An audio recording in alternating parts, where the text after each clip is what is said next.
Hello everyone, it's YZ here from Compound Club, and today we're going to be doing a trade recap. This could be a recap on the Euro US dollar. This is a trade we took a good few days ago now. It was how many days ago? It was a short we took. We took it about 9 days ago, and it ran for about 2.8%. It was a 2.61% move in Forex. So I'm going to go over psychology and liquidity and all the reasoning behind why we took the trade. So if we begin by cutting back to originally here. So over, as you can see here, this is the Euro US dollar. It obviously pumped quite erratically. It pumped what? We saw a almost 3% pump over 18 days, not even that, over 11 days. So that's quite a large pump, and it's quite quick and erratic. And essentially what you can see here, as we can see, we've left behind a liquidity pool here. I'm just going to mark them out for you. We've got a lot of liquidity here, and all the way down here. We left another one here, and here. So as you can see here, we've left a lot of liquidity pools behind, which is obviously not the best thing in the world for an asset to do, because obviously it needs to retrace these eventually. So that was the first reasoning for why we took the short. Is obviously we left all this liquidity behind here, but let me get rid of this for now. Get all that. So the next reasoning behind it, if we go to the DXY, this is the dollar index, okay? So this is basically shows just like the strength of the dollar. So we've got a dollar index here, and this is all the way back to here is where we were, because essentially this is an inverse relationship with the Euro USD pair. So when this is going down, Euro USD is going to be pumping. So as you can see here, this big move down we had would have been causing the Euro USD to be pushing up exactly as it did. So what we were looking at here is I have this key level drawn on the chart, which you can see got tapped twice here, and then obviously got broken here. Now this is a very key thing to look at, because there was two ways this was going to play out, which I said was either we're going to deviate below and come back up, or we're going to keep pushing down. Now, I think the reason we push this low is, as you can see, right now it's at 100, so 3 digits. We pushed down here and broke just into the 99, which doesn't seem like too large of a move, but as you can see, that's two very different looking numbers, because 3 digits dropped to 2, so it's quite a psychological thing. So obviously we push down there, and then that would be all the retail traders then see 99 and begin to short, which is obviously what the market maker wants you to do, and then he's obviously then going to take a long against you, and you're going to just get liquidated. So we saw that we pushed down here on the DXY.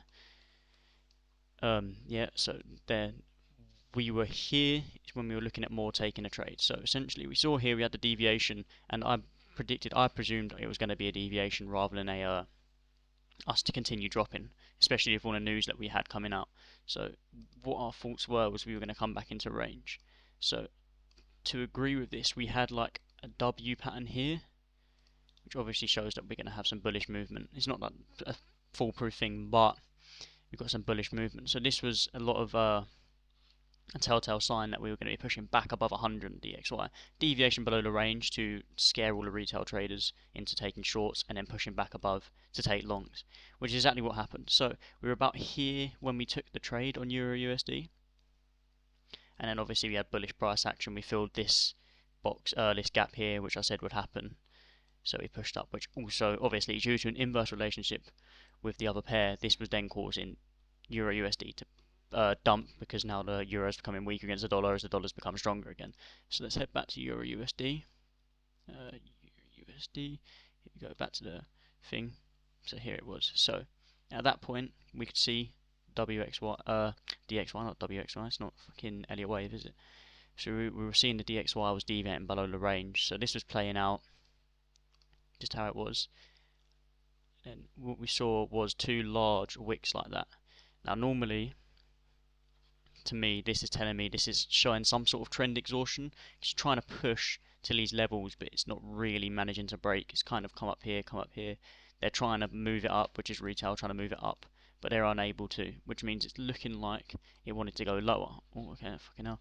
So it's looking like it wanted to push lower, which obviously is bearish for the market. So we literally waited for the next candle, I'm pretty sure is what we waited for. And we entered off this candle, because we saw here, it was on a 4-hour position. We took this on a 4-hour. We took it about here. We saw that we had some trend exhaustion here, and obviously the DXY was looking a bit more bullish because it made a W pattern and it was turning. So we had our stops just above these highs. It was nice and tight, 0.35% move. So then our targets were these liquidity pools that I told you about. So we had this liquidity pool here, here, and then lower down we had more liquidity. which is where we're aiming to take profits. I'm pretty sure I said we could get down to the 1.9 zone around here, or even here.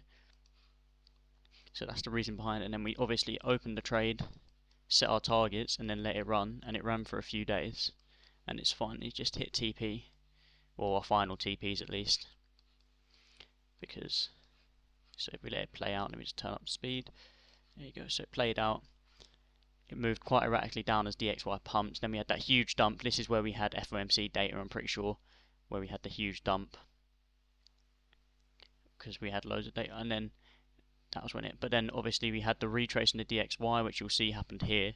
I'll show you this in the DXY, and then okay, no, that's where we had our FOMC data, obviously, yeah. So we had this retrace here, which you can see here, we had a retrace inside. Obviously by this time we'd had stops to break even, and we took profit. I think we took profit at least liquidity pool. But if we go back to the DXY, the reason that retraced was because the DXY was pumping, and then it had this sort of retrace we had here. We had a retrace here, which then caused obviously the dollar's strength to fall against the euro, which meant that pair was able to push up again. So that's just showing how correlation between assets happens and how you can use DXY to like shore up your trading on Euro USD. And that's the recap of the Euro USD trade and why we took it, what we took it for. We ran for a nice move, and yeah, that's all we need to know.